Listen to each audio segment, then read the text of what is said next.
Hello, everybody. Welcome to another daily dose of gaming news and all that good stuff. And as always, I also publish on Rumble and on Patreon for extra support. Any kind of updates, I usually go about on Twitter X. It's been a quieter week last week. I missed 2 days. Again, was out all day. In terms of gaming series, I did manage to complete Jusa. The next one, I'm trying to record some stuff here to have also enough episodes on the backlog so I can do consistent publishing.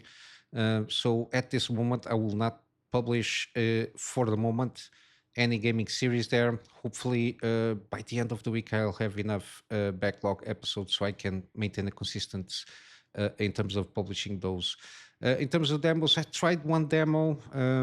I started recording, but the fact that the game was a little bit janky and it was not much my thing there, I just deleted the recording and I deleted the demo out of my library. I will try to continue to explore more demos here and there.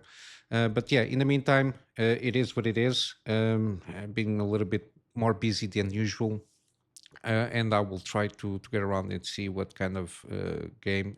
I'm thinking about Clair Obscur Expedition 33. Pretty good game. Um, I don't know how many hours are in the game. The only thing that it's a little bit annoying is the crashing stuff there. Again, I tried several options. There is one option for most AMD users regarding the stuttering situation here, which I made a video addressing that, and seems to work on basically a lot of people. I'm not going to say 100% because again, it's not it's work for me in terms of the stuttering reduction, but from now for a moment now, I think it had to do with one of the patches that they launched. It started now more not consistently, but it started to crash a little bit here and there. I've been trying to record episodes there.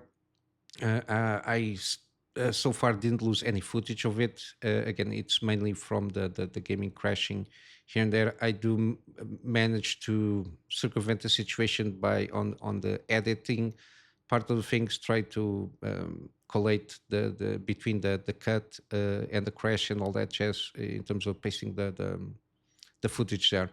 Other than that, it's what I got. Hopefully, they can address there. They really did some patching on the stuttering and multi-monitor stuff there, here and there, but I think in certain cases, I think it has to do something with Unreal Engine and the drivers situation also, because the AMD Adrenaline also bugs out or crashes, and you got the thing to deliver bug report stuff there. So I'm not sure. The fact that the game is not completely patched up, let's say, and the fact that I didn't see on the Adrenaline launches any kind of direct support for this game. Again, hopefully sooner rather than later we'll have something there to address the situation there. But it's something that is plaguing a lot of AMD. At least for my part, that's the sense that I get there. But yeah, let's go to the news. Quiet day, but some interesting stuff here. Intel quietly discontinues Deep Link, basically hands active support in development, so they just stopped doing this. Basically, what this is kind of a technology thing here, trying to I think this is usually mainly for laptops and possibly some handhelds. I'm not sure.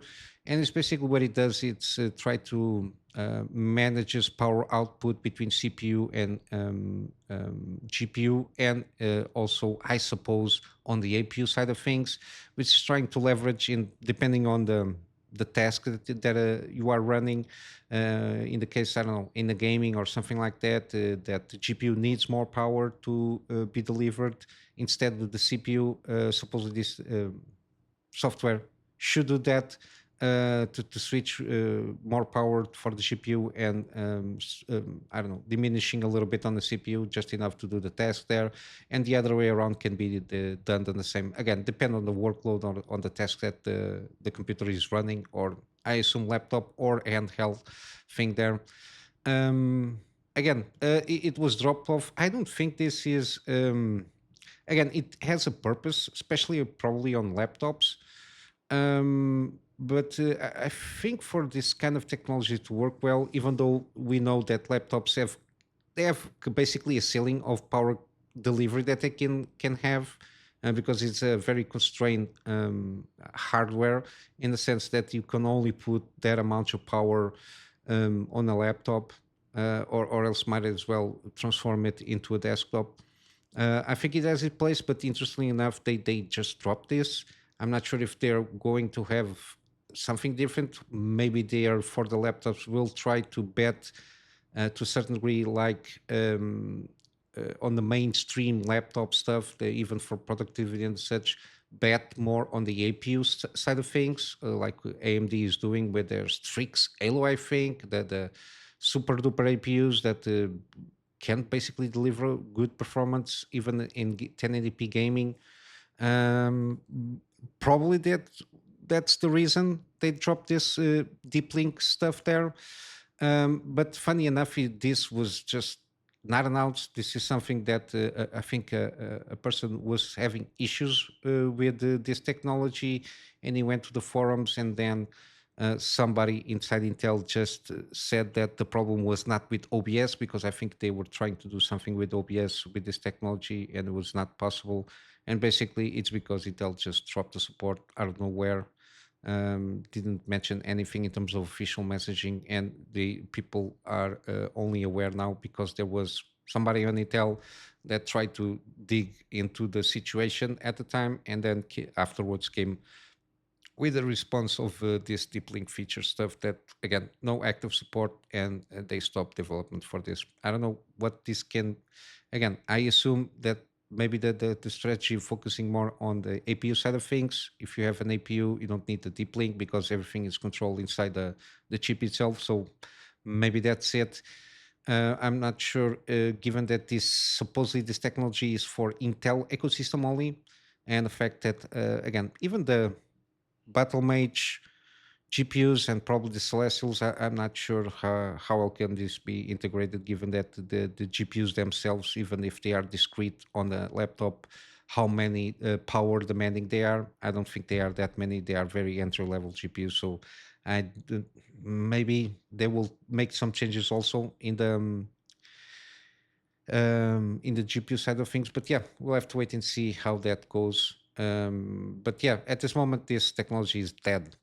In terms of games, we got a little bit more info. We got the trailer, the announcement trailer for the Mafia: The Old Country, coming out in August. I think.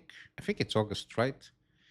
Yeah, yeah. Completely forgot there. August, $50, if not mistaken, the base game, which is good. And we got the confirmation that they're trying to driven this game more in narrative-driven style. There, I will assume you have like some side quests or something like that as a bonus. But I think they're trying to focus more this as being more linear, in the sense following up the story of your main character. And we got also some minimum and recommended system settings. Interesting enough, even at recommended, even though this is a Unreal Engine 5 game, which is something that I was not sure if it was or not at the time that I first covered this one, it doesn't seem to be that high demanding, let's say. Supposedly for a graphic preset high at 1440p, I will have to assume this is probably native, given the GPUs here with 6950 XT and 3080 Ti, and I will assume it might run at 1440p 60. That's my assumption. Even the CPUs are not that demanding, 5800X and 12700K from Intel. Again, hopefully this game will not have the plague stuttering that we've been seeing from Unreal Engine 5 games. I will assume it will be a little bit smoother experience. Again, it's not an open world game, so you will not see something like that is being plagued with the Oblivion remake, which is the latest case of Unreal Engine 5 game there. Hopefully, the performance will be smooth enough for people to play this game without any kind of, I don't know, basically stuttering, which is plagued with Unreal Engine 5. And I think it's something that should be addressed as soon as possible on the Epic engineers there to try and solve this situation. But yeah, interesting stuff here. Let's see how the reviews will come out when the game comes. But yeah, the specs seem to be relatively achievable to have a decent experience on this one.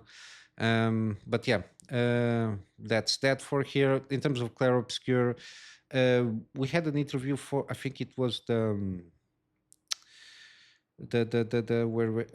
lead writer, um, giving some indication that will could be DLC if players really demand that much. But it seems that on a follow-up interview, it's at least the director and lead programmer they confirmed that at the moment, again, and at the time, the lead writer also said at the time of that interview they were not planning any DLC. It was just opening up the possibility if there is a huge demand on that, they will going about that probably. But yeah, the fact that they are just at this moment in time just focusing on improving on the main game there. Again, the latest patch, besides giving extra smoothness and trying to resolve a lot of issues, especially with monitor resolution stuff there and widescreen support and other things there. They also did some nerfs, I think, especially on some male abilities. Again, I don't have the ability in question unlocked, so I'm not sure how cheese could be done there. Regarding some final bosses, I think people were using some specific build from her to just cheese through and melt HP from some bosses there. But yeah, good to see they are focused on patching the game the best they can. Again, they are a smaller team that AAA games have in terms of studio size. Main core development team around 33 developers only. Again, we all read that some outlets saying that again. Go through the credits. It's more than 33 people. Again, it's always like this. Even AAA games, when they have 500 people, they're not only 500 people they're mentioned on the credits of the game. Again, some outsourcing did occur, especially on the soundtrack there, Q&As, all that jazz. It's the usual stuff in any game, I suppose. So unless it's just one man show that really does do that, it's something that it's done. Even in smaller teams, there is always some kind of outsourcing, mainly because, from what I understand, the core dev team were mainly generalists in terms of how to deal with gaming development. So, in terms of certain specific stuff, they really needed to outsource some of the tests that needed to be done for the game there. But yeah, hopefully by the end of the month we'll have a way smoother experience, at least for my specific case, as I mentioned at the beginning of the game, regarding the issues that I have. Because other than that, the game runs smooth, 60 frames, 4K, high settings, epic on textures. I put it like that because it's easier for my software to record like this in terms of how I do the settings. I think I can achieve 80 frames, give or take, if I remove the frame cap there. But I have a smooth experience while playing in 60 frames. Between the episodes, again, I mentioned that I tried different solutions. Some episodes will be a little bit different than what I am recording at the moment. But yeah, I think it's something regarding, I don't know, between the game and probably the adrenaline software. I don't know. Hopefully this gets addressed there. Then in other news, we got Ori Studio, Moon Studios. They relatively recently they acquired the rights for being self-published regarding the game they are working on. No Rest for the Wicked seems a pretty interesting game. I usually don't recommend you taking chances on early access titles, mainly because again the fact that it's only on early access, the developers are not obliged to finish the game. um, and sometimes things happen that they don't finish the game, and you basically buy an alpha game stage. But yeah, it seems that again, I don't think Thomas Muller, even though they is usually pretty on point on certain things regarding the gaming industry, I don't think probably this is the way of addressing the situation here. Again, it seemed that recently, again, this early access game, again, the reviews or the feedback of the players will not be stellar for in any means. But it seems that supposedly there were some more a wave of more negative reviews. Let's say I'm not sure if it has to do with a huge content drop that they did, and the fact again they after that they will need for sure patch that thing up a little bit more. But yeah, the fact that I don't think it's the best way to address a situation like this seems can be interpreted, to say the least, a little bit manipulative here. And on the statement here, I think this is from Discord, if not mistaken. He said, "I think people think I'm joking when I'm asking for positive reviews, because in people's minds there always some big publisher in the background who'll cover the costs. Folks, if you're writing here and are enjoying Wicked and are excited for future updates but haven't left a positive review, it's entirely possible that we won't be around in a couple of months to do anything anymore, simply because we got review bomb with leads, which leads to people not buying the game, which means we're not making any money and we'll have to shut down. I wouldn't ask if our business would be dependent on it. I also never write reviews on anything, but if you want to see us actually finished, Wicked, it's detrimental that we get that review score back up.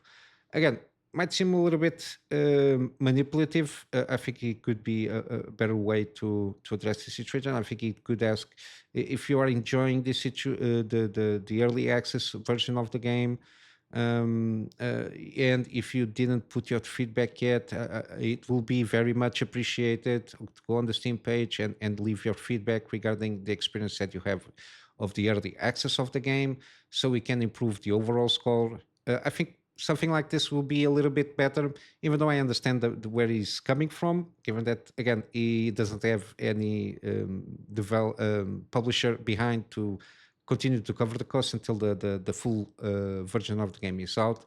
But yeah, I think it could be addressed better. But yeah, what else can I say? Again, if you want to take a chance, again, it's my opinion that this is one of the better early access stages in terms of games out there on Steam. I've been following up relatively well this game, and it seems to be, especially the latest update that they did on early access, seems to be a huge chunk of adding content and enemies and mechanics and areas that is pretty good. It seems, but then again, I usually don't recommend people taking chances on early access because it's to a certain degree a gamble for the customer.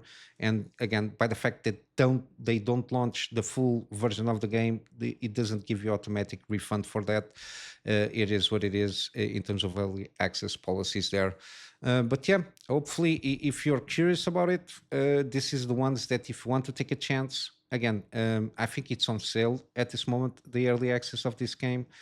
But yeah, or else if you feel more comfortable, maybe buy the Ori games. There are two games, the Ori and the Blind Forest and the Will of Wisps from the same studio.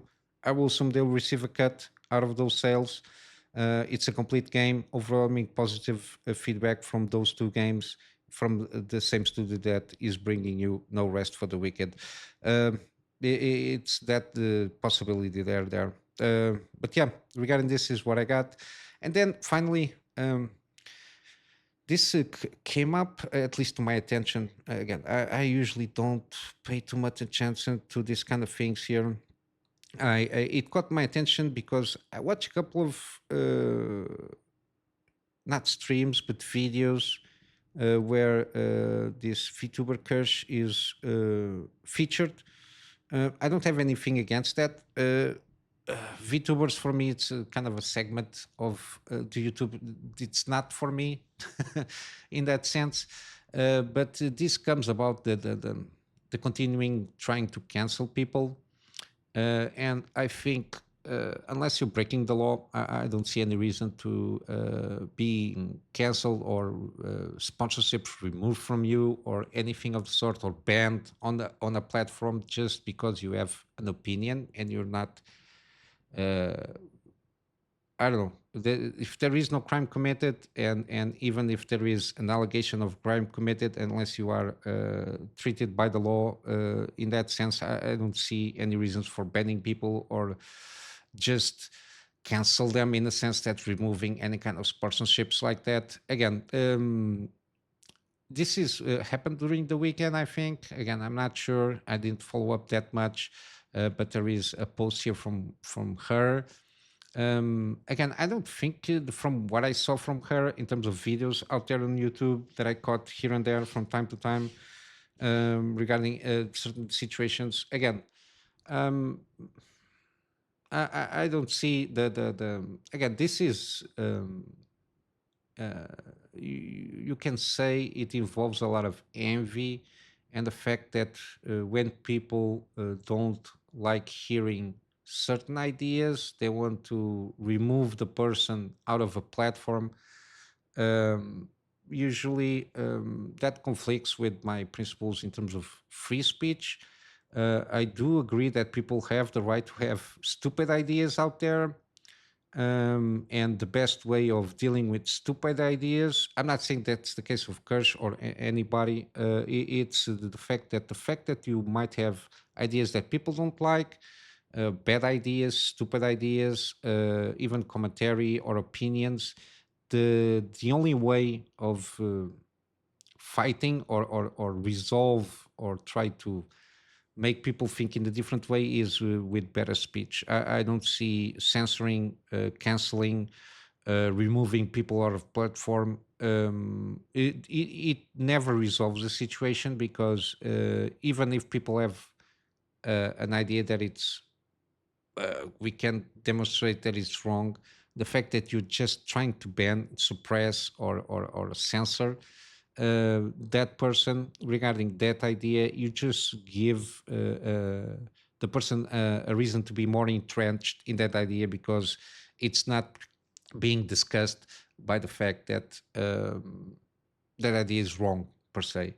There is no argument. There is no discussing the argument itself. It's trying to just remove the person out of a platform or out of a sponsorship deal or something like that. Again, I can understand why companies cave to this because they think it's the best way to bend the knee to a digital mob that usually, interestingly enough, usually doesn't buy anything. They just want free stuff, and then when they don't get free stuff and they listen to other people that have an opinion, it's common sense usually or a popular opinion. They just want that people cancelled just because of that. Usually, I think it's a lot to do with envy and the fact that there's lack of principles in these people. I will assume a lot of it has to do with bots involved in that sense. But again, somebody has to control the bots, and yeah, even though I think companies are free to do whatever they want as long as they are not breaking any laws or anything like that. I think this goes to show that again, canceling is not a solution. And this is worrying more regarding smaller content creators that might have an opinion, whatever it is, that might be the best one. But again, if people are open to discussion and discussing ideas and the arguments that they are using for their ideas, I think as long as people have an opening for discussion, and I don't think there is any reason to try and cancel and deplatform, uh, remove sponsorship from people that are doing what they are doing.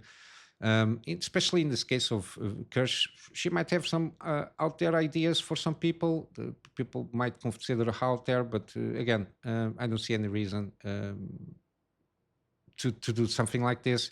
And specifically, that's why people don't like what we usually call legacy media, or in this case, what we call what the the Kotakus and the polygons of the gaming journalism side of things, because this basically started with a person that starting with article regarding I'm not sure exactly what it is.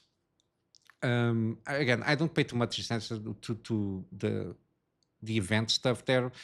But yeah, she that journalist, we can, uh, which is not a journalist, did an opinion piece, and I think Kirsch commented on that in a chuckling manner. Made a commentary on the idea of that opinion piece, and then that journalist just went on the warpath to try and um, remove the sponsorship deal that Kirsch had with not Rockstar, Rocky City here, Crime Boss Rocky City, which is not a pretty good game, I think. At least the reviews when it came out was not excellent. But yeah, this is one of those things that, again, I hope people instead of trying to cancel and shun. Shame can be used in effective ways, but at least the platform cancel, remove out of the picture people that have different ideas from one another. Again, as long as people are willing to discuss the ideas with common sense in mind and argumentation on the subject and not the person, I think it's a better option than to just outright try to deplatform people. It doesn't work like that well. And again, if you are in line of just out of outright deplatform, cancel, again, that mentality will eventually come around and but bite you in the butt, as people usually say, because again, when you enter in a cancellation mode, any kind of justification can be used for canceling anybody or deplatforming again, or any removal of sponsorships. You have to be, it's a slippery slope when you enter in this mode. um, but yeah, it's one of those things. I'll wrap up here with some gaming deals. We got Cuphead, 30% off. We got Dead Space Remake, pretty good game, especially at this price point.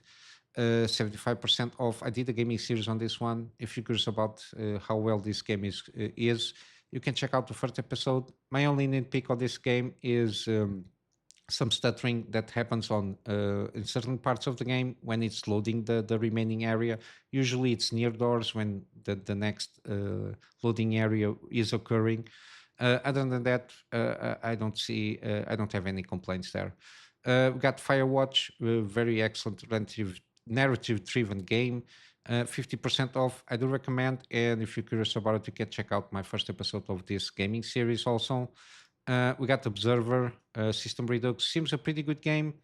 70% off. Again, very cheap. I think it's kind of a narrative driven detective thing here, with some stuff involved there in terms of cyber stuff.